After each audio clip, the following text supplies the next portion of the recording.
दोस्तों ये है गौसे पाक सरकार।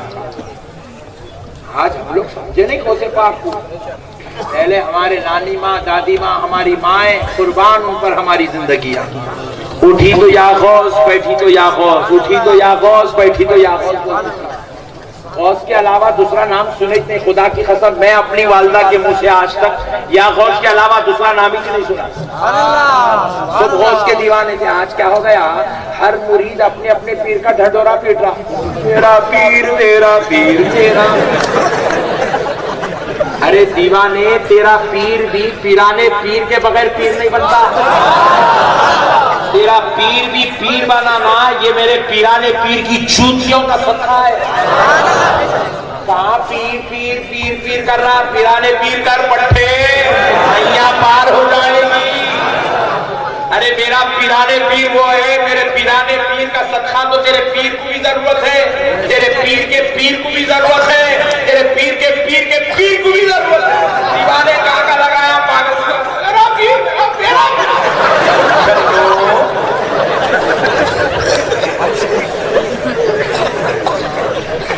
पीराने पीर को छुपा रहे मेरे भाई। अल्लाह की लानत है उन लोगों पर जो पीराने पीर के नाम का जलसा करते हैं और ढंढोरा अपने पीर का पीटते हैं। अरे अगर तेरे को अपने पीर की शान बयान करना है तो लगा तेरे पीर के नाम का जलसा, देख तो कौन आते हैं। गौसे पाक का नाम लगाते बेटे, ढंढोरा अपने पीरों का पीटते और पीर बोलता ही खिलाफत देने किसको, जो शर्म सबसे ज्यादा तारीफ कर किसको।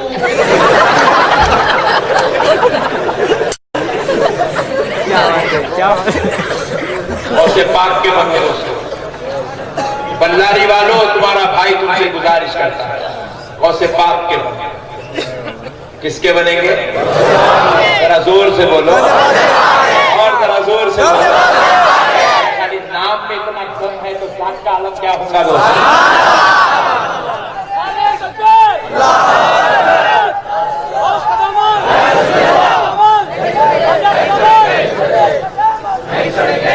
ईमानदारी से बोलो भाई, मैं शफी पाशा साहब के नाम का जलसा करके अपनी तारीफ कर लिया तो शफी पाशा के मुरीदा बनेंगे। अब आए दोबारा दोबारा आएंगे बल्ला।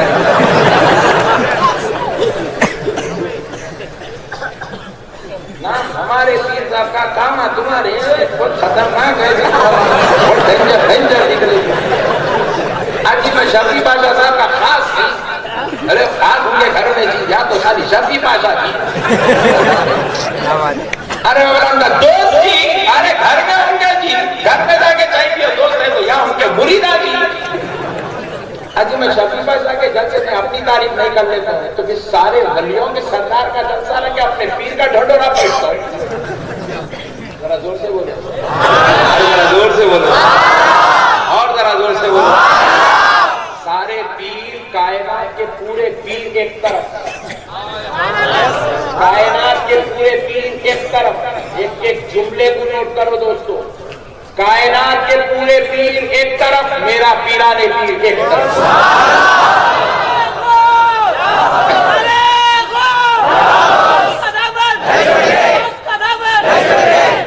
मैं नको करो नहीं बोल रहा हूं, करो अपने पीर का नाम लगा के करो पट्टे।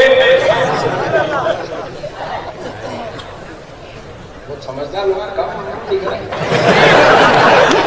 अपने पीर का नाम लगा पट्टे लगा के कर। मैं बोलूंगा वाकई तो दमदार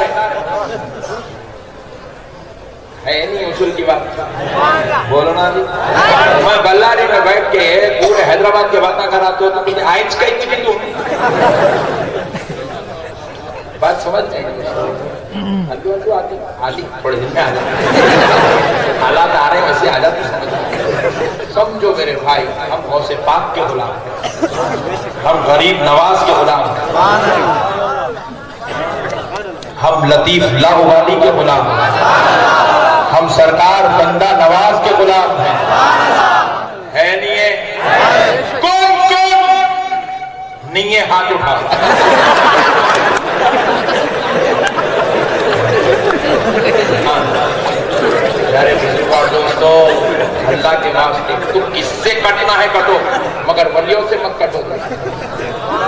वलियों का जिक्र करो मेरे भाई, वलियों के दरों पे बैठे रहो। खुदा की कसम यही जिंदगी का सरमाया है। नहीं, एक करोड़पति बल्लारी का सोने की कान वाला बहुत मशहूर है तुम्हारे बल्लारी, सोने के चमचे करते, सोने के रिकाबियां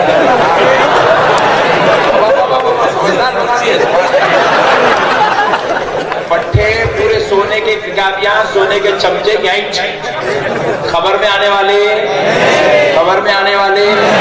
खुदा की कसम दरे औस पे बैठना खबर में भी आएगा, दरे गरीब नवाज पे बैठना खबर में आएगा दोस्तों, दरे बंदा नवाज पे बैठना खबर में आएगा दोस्तों, दरे लाउबाली पे बैठना खबर में आएगा।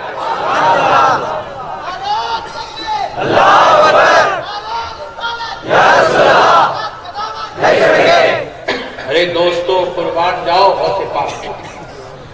सरकार गौसे पाक रज़ी अल्लाह ताला अन्हु खिताब नहीं फरमाते थे, वाज़ो नसीहत नहीं करते थे। तो एक दिन रब्बे करीम के हुक्म से हुजूर हजरत गौसे पाक के ख्वाब में तशरीफ, हुजूर तशरीफ लाए, लाकर कहा बेटा मुहियुद्दीन, बेटा मेरी उम्मत से खिताब करना। कहा नाना जान खिताब करना चाहता हूँ, लेकिन खिताब के लिए मुझे हौल घबराहट होती है। हौल घबराहट होती है, ऐसे खिताब आते हैं का बोले निकल जाने का। वो खिताब था बैठने वाले को खुदा के जलवे दिखाना था, वो खिताब था सुनने वाले को विलायत पे पहुंचाना था, वो खिताब था आने वाले को कुर्बे इलाही दिलाना था, वो खिताब था कि मारिफत के दरवाजे खुलवाना था, वो खिताब था कि शरीयत का पैकर बनाना था। गौसे पाक की मजलिस में बैठने वाला आपका खिताब सुनता तो बेहोश हो जाता।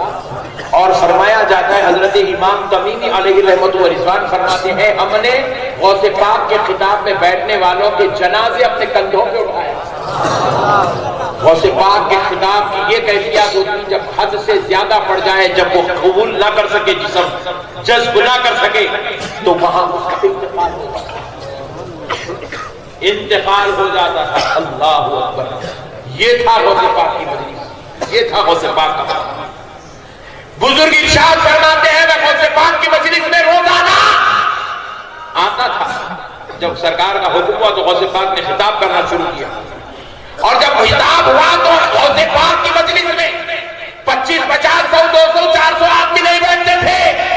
गौसे पाक का जब खिताब होता तो कम से कम 10,000 आदमी और ज्यादा से ज्यादा 1 लाख आदमी गौसे पाक की खिताब में होते थे। अब एक बुजुर्ग इरशाद फरमाते हैं गौसे पाक का जब भी खिताब होता तो सबसे पहले मजलिस गौसे आज़म में पहुंचता ताकि पहली सफ में बैठ, पहली सफ में बैठकर खिताब सुना। तो मैं आती था गौसे पाक को पहली सफ में बैठकर सुनने का। लेकिन एक बार ऐसा हुआ कि खिताब में मैं वक्त पर नहीं पहुंच सका, मुझे ताख़ीर हो गई। तो मैं सोचने लगा कि भाई अब मैं देर से जा रहा हूँ, 70,000 लोगों का मजमुआ गौसे पाक के खिताब में होगा, अब मुझे बिल्कुल आखिरी सफ में जगह मिलेगी तो मुझे गौसे पाक का खिताब सुनाई देगा कि नहीं देगा। 70,000 लोग सामने बैठे, 70,000 लोग बैठे, मैं माइक निकाल दूं तो ये 15,000 का मजमुआ मेरी आवाज नहीं सुन सकता, मगर दोस्तों वो 70,000 का मजमुआ है। गौसे पाक सरकार गौसे पाक की बारगाह में आने वाले वो बुजुर्ग इरशाद फरमाते हैं कि मैंने क्या बड़े तफक्कुरात में मुब्तला हुआ कि अब मैं गौसे पाक का खिताब कैसे सुनूंगा, मगर जब गौसे पाक की मजलिस में गया 70,000 लोगों के पीछे इंतहाई आखिरी सफ में बैठा तो कसम रब्बे जुल जलाल की मुझे गौसे आज़म का खिताब 70,000 लोगों के बाद पीछे वैसे ही सुनाई दिया जैसी पहली सफ में बैठने पर सुनाई दिया।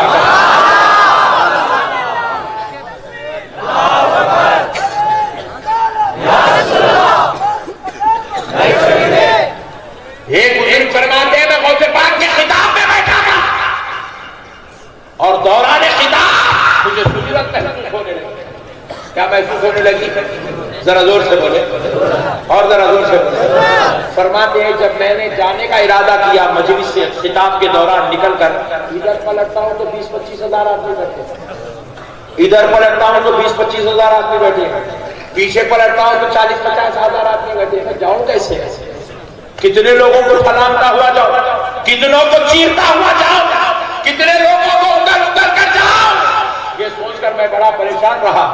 फिर उसके बाद मैंने अपने आप को कंट्रोल किया, मगर फिर भी मेरी जरूरत काबू में ना रही। जब मुझे जरूरत इंतहाई और शिद्दत के साथ आने लगी तो मैं बड़ा बेचैन और बेकरार होगा। हसरत भरी निगाहों से खिताब फरमाने वाले पीराने पीर, गौसे सन्नानी, महबूबे सुहानी, कुतुबे रब्बानी, पीरे रासानी सरकार गौसे पाक की तरफ देखा तो गौसे पाक ने अपने बाजू जो कंबल शरीफ चादर मुबारक रखकर खिताब करते थे, वो आपने चादर उठाई और ऐसे हवा में गिरका। वो बुजुर्ग फरमाते वो चादर उड़ती हुई आई मेरे ऊपर, और जैसे वो गिरते वक्त एक लम्हे के लिए मैंने पलक झपक, होता है ना आपकी तरफ भी कोई चीज फेंक दे तो आप ये पलक झपक से, वो बुजुर्ग फरमाते जब वो चादर मुझ पर गिरने लगी मैंने एक लम्हे के लिए पलक झपका, और फिर उसके बाद मैंने आंख खोली तो मैं क्या देख रहा था कि मैं जंगल में पहुंच गया। कहां पहुंच गया? जंगल में पहुंच गया। आप फरमाते हैं मैं बड़ी बेचैनी से आलम में शिद्दत महसूस हो रही है, जरूरत की उसके मैं इधर उधर देखता हूं तो कोई आदमी नजर ही नहीं आता है। एक सहारा मैंने ढूंढा पत्थर का और उसके कोने बैठकर मैंने इजाजत की, जरूरत से फारिग हुआ। फिर उसके बाद मैंने पानी ढूंढा, पानी से वजू किया, वजू करके मैंने चाहा कि अब मैं गौसे पाक की मजलिस में जा सकता हूं। जैसे ही मैंने इरादा किया फिर मैंने अपने चेहरे से चादर हटाई, मैं जहां बैठा था वहां बैठा रहा।